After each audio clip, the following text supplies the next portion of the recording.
प्रभु यीशु मसीह के मधुर और सामर्थी नाम में जय मसीह की।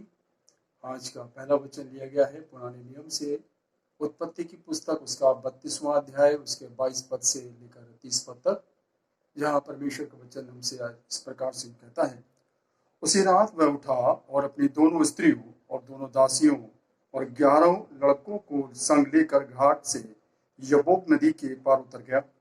उसने उन्हें उस नदी के पार उतार दिया, वरन अपना सब कुछ पार उतार दिया, और याकूब आप अकेला रह गया। तब कोई पुरुष आकर पौ फटने तक उससे मलयुद्ध करता रहा। जब उसने देखा कि मैं याकूब पर प्रबल नहीं होता, तब उसकी जांघ की नस को छुआ, और याकूब की जांघ की नस उससे मलयुद्ध करते ही चढ़ते चढ़ गई। तब उसने कहा, मुझे जाने दे, क्योंकि भोर होने वाला है। याकूब ने कहा, जब तक तू मुझे आशीर्वाद न दे, तब तक मैं तुझे जाने न दूंगा। और उसने याकूब से पूछा, तेरा नाम क्या है? उसने कहा, याकूब। उसने कहा, तेरा नाम अब याकूब नहीं परंतु इज़राइल होगा, क्योंकि तू परमेश्वर से और मनुष्य से भी युद्ध करके प्रबल हुआ है।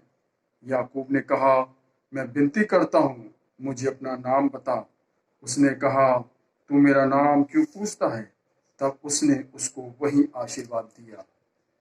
तब याकूब ने यह कहकर उस स्थान का नाम पनिएल रखा, परमेश्वर को आमने सामने देखने पर भी मेरा प्राण बच गया है। यह परमेश्वर का जीवित वचन है। परमेश्वर की महिमा हो। आमीन। प्रभु यीशु के सामर्थी नाम में आप सबको जय मसीह की। बाइबल का पाठ लिया गया है भजन संहिता 34, 3 आयत से लेकर 9 आयत तक। मेरे साथ यहोवा की बड़ाई करो और आओ हम मिलकर उसके नाम की स्तुति करें। मैं यहोवा के पास गया, तब उसने मेरी सुन ली और मुझे पूरी रीति से निर्भय किया। जिन्होंने उसकी ओर दृष्टि की, उन्होंने ज्योति पाई, और उनका मुंह कभी काला ना होने पाया। इस दीन जन ने पुकारा, तब यहोवा ने सुन लिया और उसको उसके सब कष्टों से छुड़ा लिया। यहोवा के डरवैयों के चारों ओर उसका दूत छावनी किए हुए उनको बचाता है। परख कर देखो कि यहोवा कैसा भला है। क्या ही धन्य है वे पुरुष जो उसकी शरण लेता है। हे यहोवा के पवित्र लोगों, उसका भय मानो, क्योंकि उसके डरवैयों को किसी बात की घटी नहीं होती। ये प्रभु का कलाम है, इसके पढ़े जाने और सुने जाने पर आशीष हो। आमीन। नए नियम का पाठ इब्रानियों, उसका 11वां अध्याय, पहले पद से 6वें पद तक। अविश्वास आशा की हुई वस्तुओं का निश्चय और अनदेखी वस्तुओं का प्रमाण है, क्योंकि इसी के विषय में प्राचीनों की अच्छी गवाही दी गई। विश्वास ही से हम जान जाते हैं कि सारी सृष्टि की रचना परमेश्वर के वचन के द्वारा हुई, पर यह नहीं जो कुछ देखने में आता है वह देखी हुई वस्तुओं से बना हो। विश्वास ही से हाबिल ने केन से उत्तम बलिदान परमेश्वर के लिए चढ़ाया, और उसी के द्वारा उसके धर्मी होने की गवाही भी दी गई, क्योंकि परमेश्वर ने उसकी भेंटों के विषय में गवाही दी, और उसी के द्वारा वह मरने पर भी अब तक बातें करता है। विश्वास ही से हनोक उठा लिया गया और मृत्यु को ना देखे और उसका पता नहीं मिला, क्योंकि परमेश्वर ने उसे उठा लिया, और उसके उठाए जाने से पहले उसकी भी गवाही दी गई थी।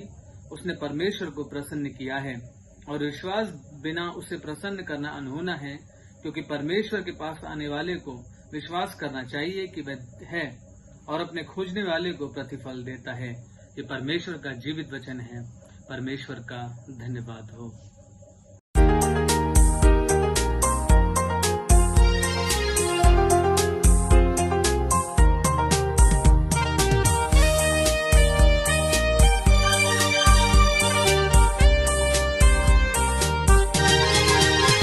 मैं यीशु के साथ नूर में चलूंगा, दिन हो रात उसके पीछे मैं चलूंगा।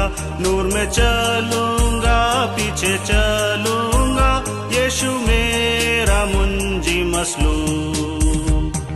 चलते चलते नूर में यीशु के साथ, चलते चलते थामते यीशु के हाथ। नूर में मैं रहूंगा, फतेह पाऊंगा, मैं नूर में चलता चलूंगा।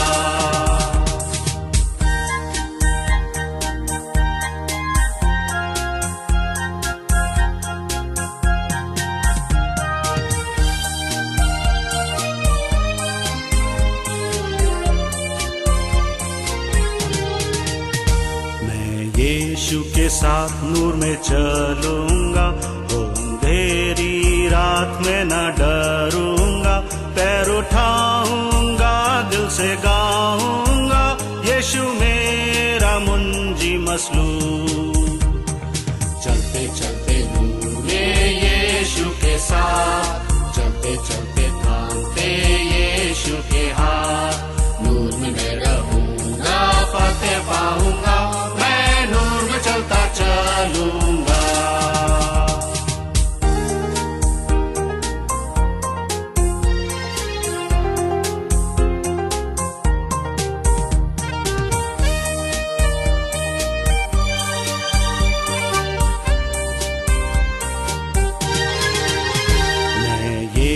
के साथ नूर में चलूंगा, जब कभी आवाज उसकी सुनूंगा, उससे कहूंगा तुझे सब दूंगा, यीशु मेरा मुंजी मसलूब।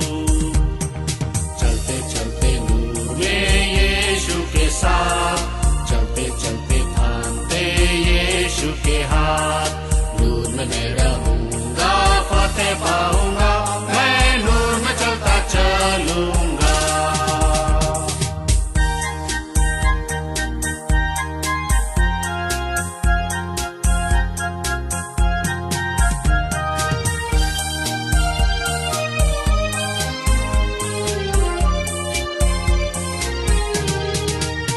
मैं यीशु के साथ नूर में चलूंगा, ताकते ताकते रोज मदद पाऊंगा, रंज या खुशी हो या नजदीक हो मौत, यीशु मेरा मुंजी मसलूब। चलते चलते नूर में यीशु के साथ, चलते चलते थामते यीशु के हाथ, नूर में मैं रहूंगा, फतेह पाऊंगा, मैं नूर में चलता चलूंगा।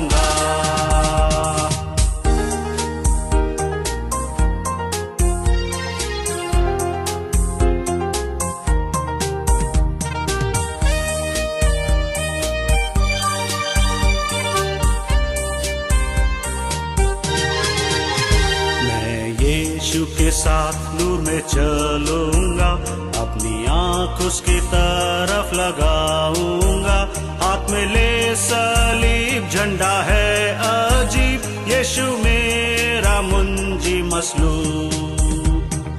चलते चलते नूर में यीशु के साथ, चलते चलते थामते यीशु के हाथ, नूर में मैं रहूंगा, फतेह पाऊंगा, चलता चलूंगा।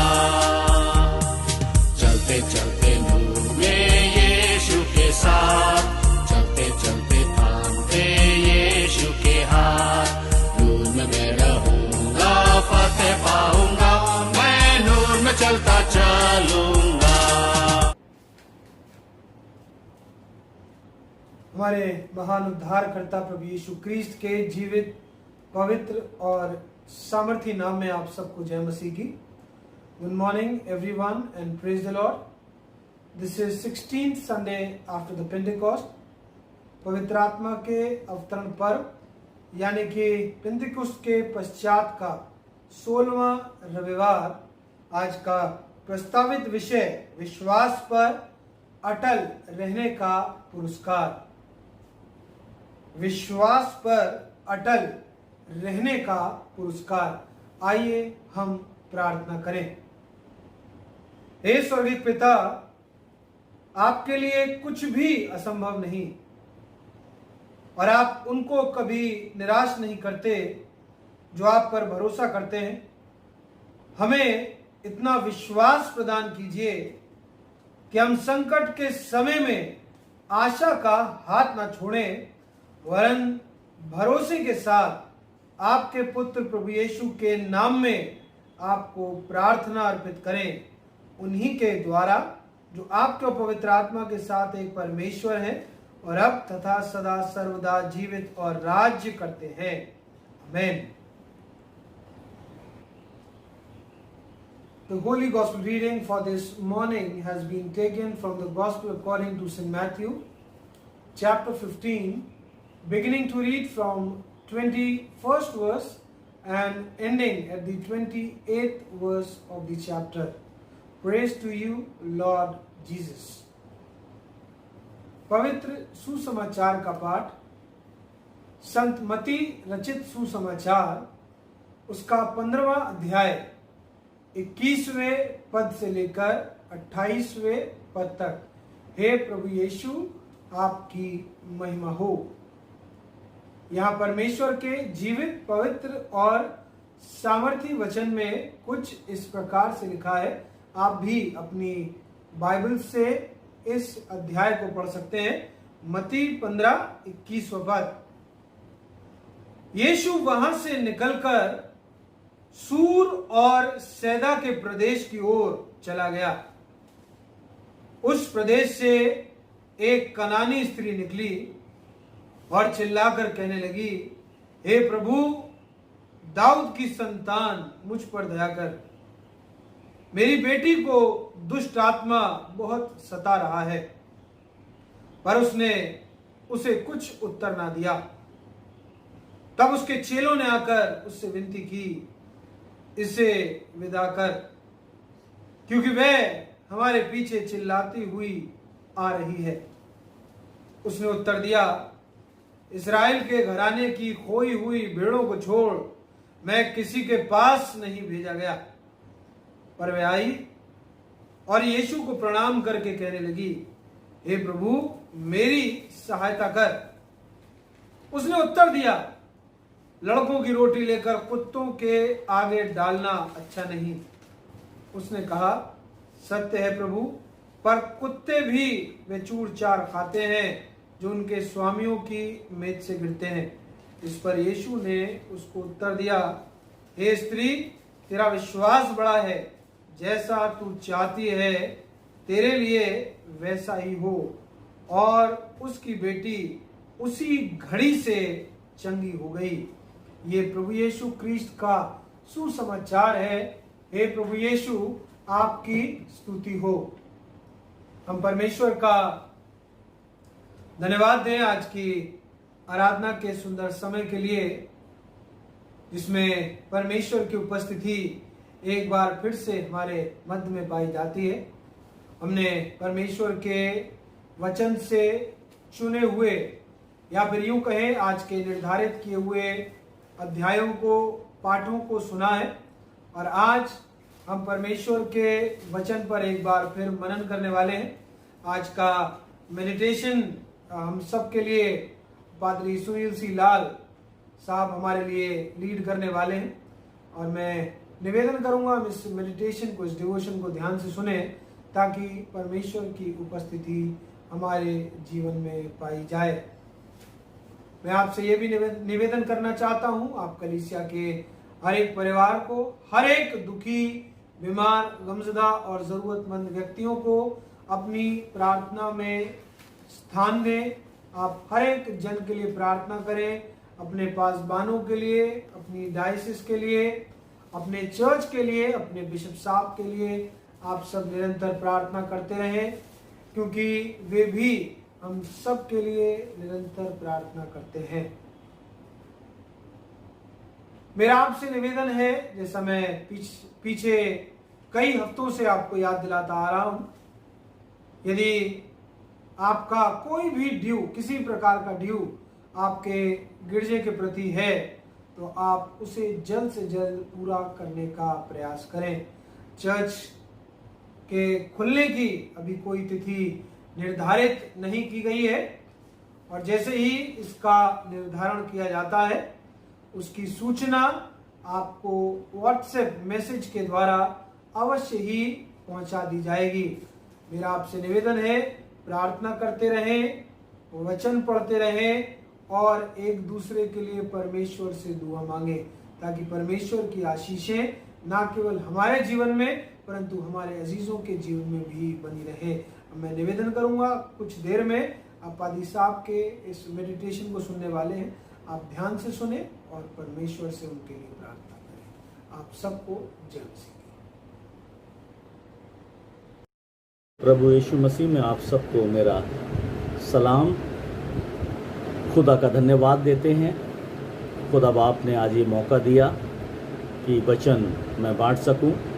इसके साथ साथ मैं पादरी साहब का भी धन्यवाद देता हूं कि उन्होंने भी मुझे मौका दिया कि आज जो खुदा ने मेरे दिल और दिमाग में वचन डाला उसे मैं बांट सकूं।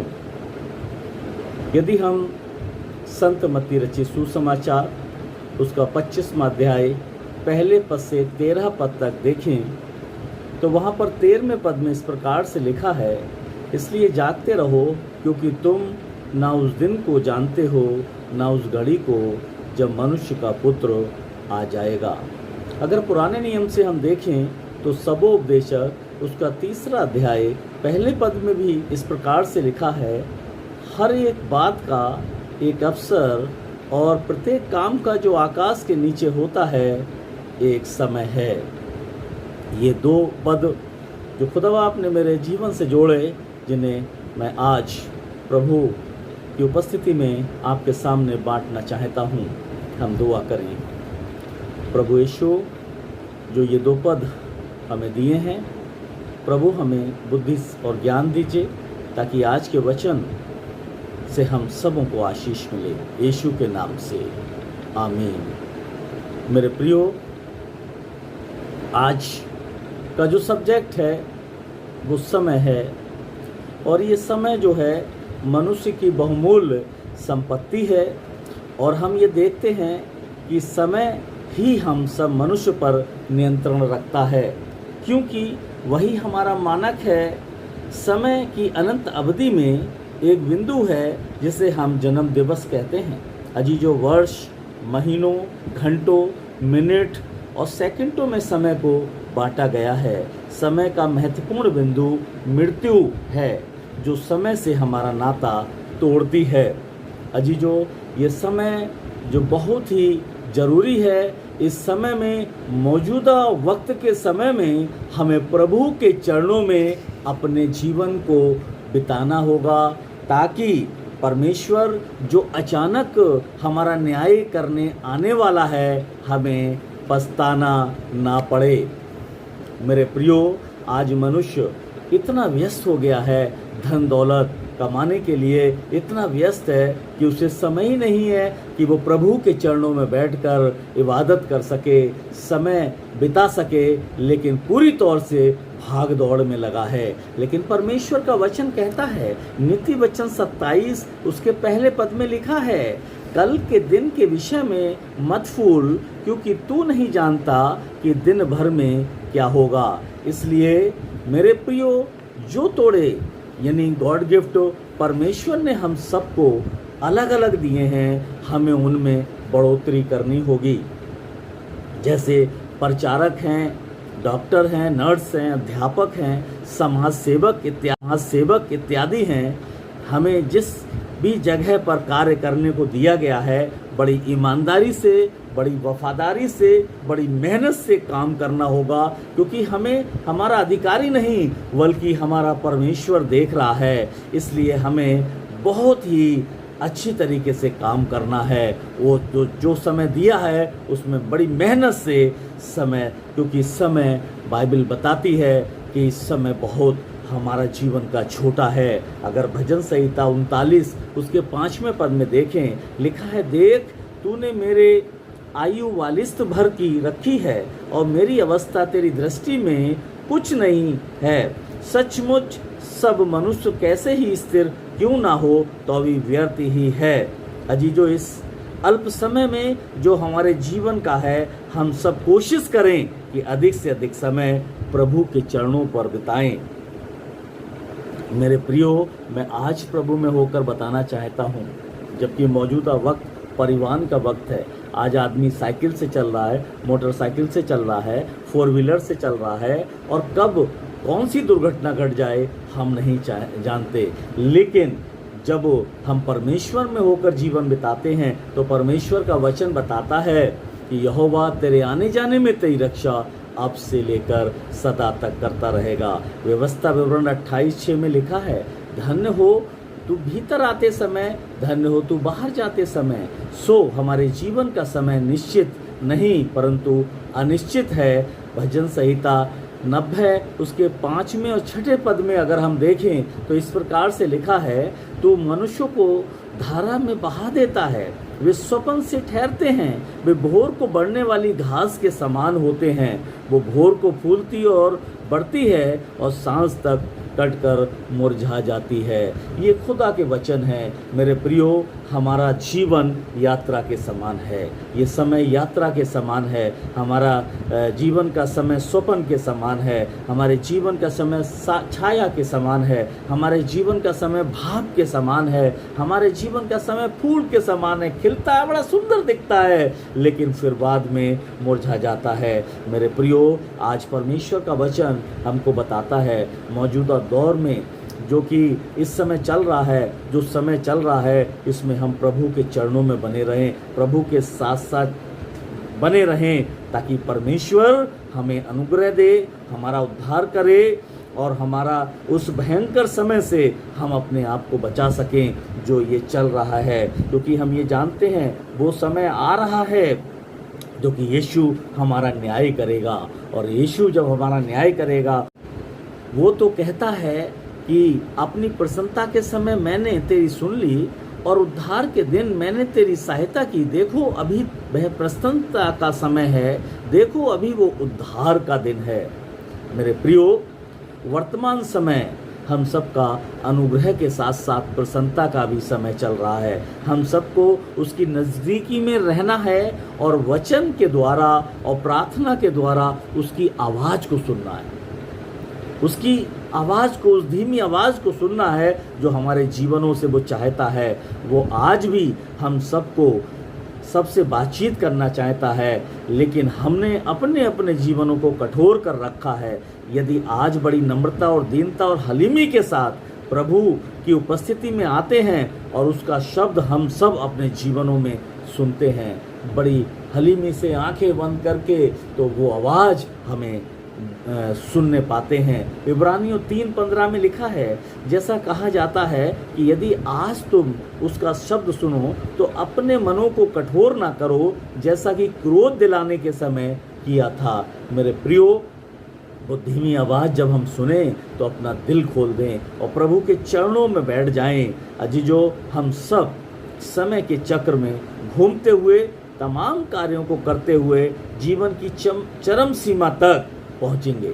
जो हम काम करते हैं पहुँचेंगे, ये परमेश्वर का वचन कह रहा है। लेकिन हम एक चीज़ देखते हैं, 3 सवालों को आपके सामने रखते हैं। पहला सवाल है, क्या हम सब ने गंभीरता से विचार किया है कि समय हमारे जीवनों के लिए कितना महत्वपूर्ण है?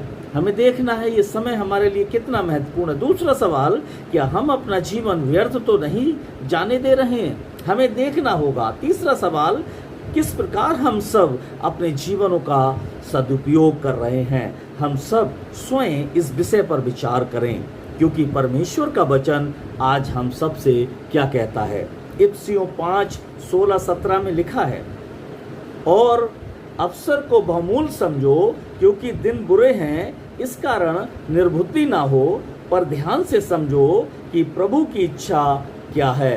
प्रभु की इच्छा ये है कि इस समय को हम प्रभु के चरणों में लगाएं, प्रभु के कदमों में लगाएं। अंत में मैं प्रभु में होकर यही करूँगा कि समय को बहुमूल्य समझना है, क्योंकि वास्तव में दिन तो बुरे चल रहे हैं, पर हम सब परमेश्वर के मानने वालों को व उसकी इच्छा पर चलने वालों को परमेश्वर आज अपने अनुग्रह से हर दुख, मुसीबत और समस्या से बचाता है। मेरे प्रियो, तथा तमाम आशीषों से परिपूर्ण करता है। परमेश्वर इस वचन से हम सबों को बहुतायत से आशीषित करे। आमीन।